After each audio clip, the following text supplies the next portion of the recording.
Hi everyone, Dr. Jordan. Dr. Joe. And you guys are joining us for the 4th week of Biohacking Your Stress. So just let you guys know what happens in Vegas does not stay in Vegas. No, And really. it's not what y'all are thinking. Your vagus nerve is the longest nerve in your body and has a huge impact on so many different bodily systems and organs, from your lungs to your heart to your gut. And she just got so excited about talking about that. So baby spit up, a little technical difficulty. We'll get this under control. So like Jordan was saying, the vagus nerve is one of your cranial nerves, and it's one of the most powerful, if not the most powerful, because it regulates bodily functions, rest, digest, congest. It is one of the nerves that's most responsible for keeping you in a stress-free state, a healthy state. So We're going to talk on how we can hack that system today.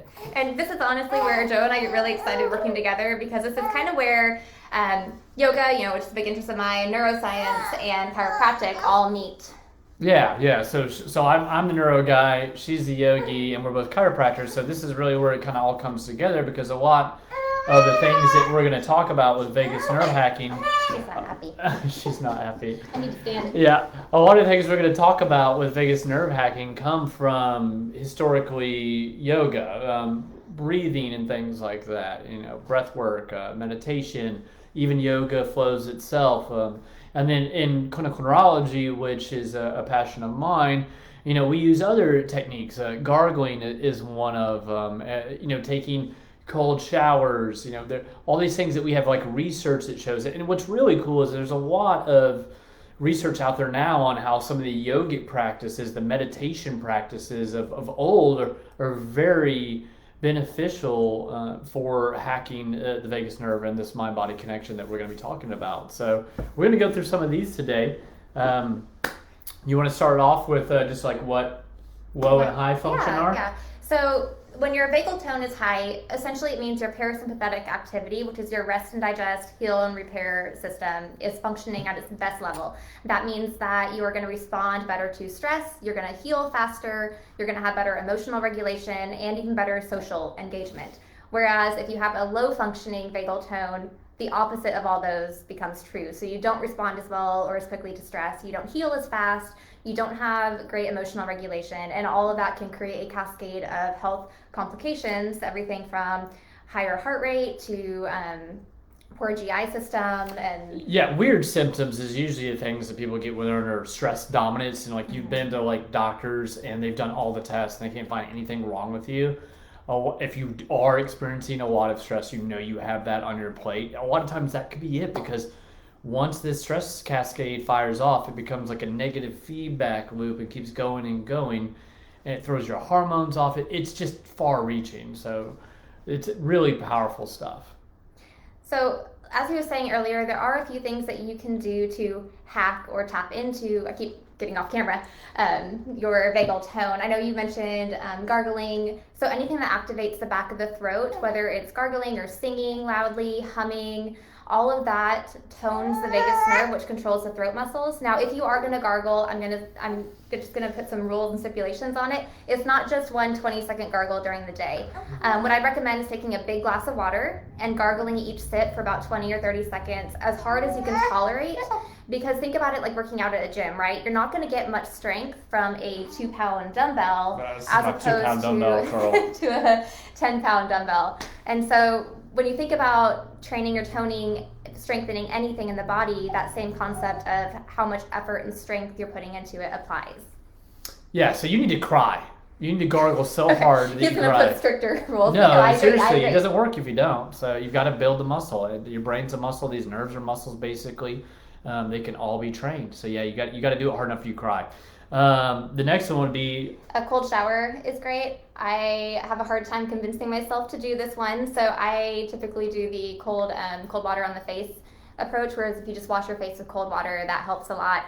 If you do a cold shower, something I learned is it's better if you can jump straight into the cold water, tolerate it for 5 minutes, and then jump out. Don't end a warm shower with cold water, and also don't end a cold shower with warm water, because you're minimizing the impact. Again, you want to cry, right? So you want to get in a cold shower. Yeah. I mean, So I usually tell a lot of patients that we work with some of this stuff, you got to ease into it somehow. You got to feel the cold and know what you're going to be doing. So I do a lot of times say, hey, take a regular shower. And then at the end, let's go cold, as long as we can.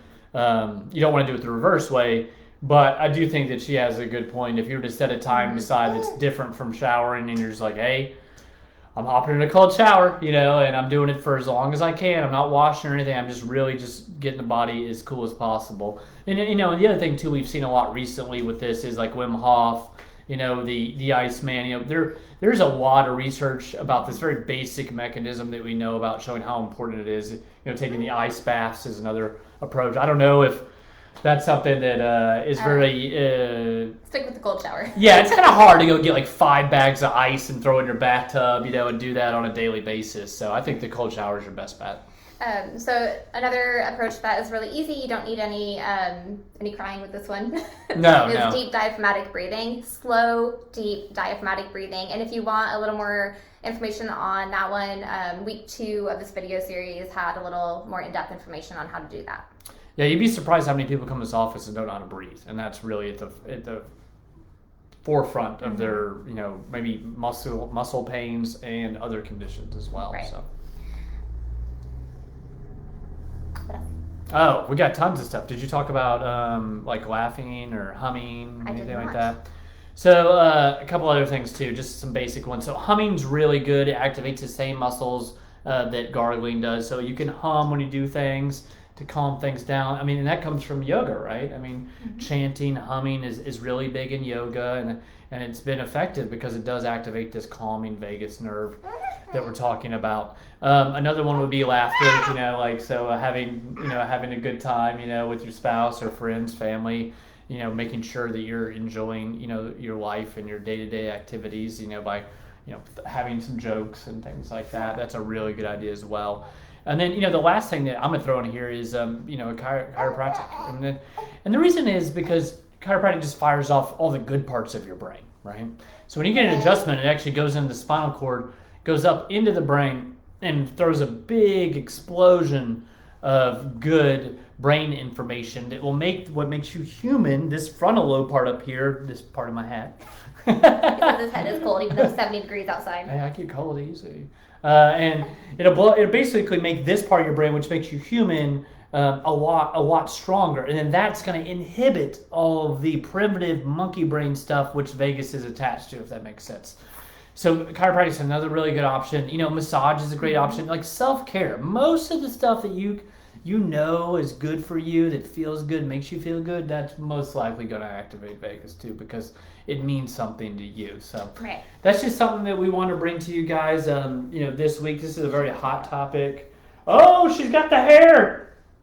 Oh, okay, good. We're in the grabbing stage. Yeah. And just so you guys know, going into the next couple of weeks, you don't have to be controlled by your body and your mind. There are things that you can do proactively and preventatively to help reprogram some of the patterns that may have been adopted that aren't serving you as best that you can.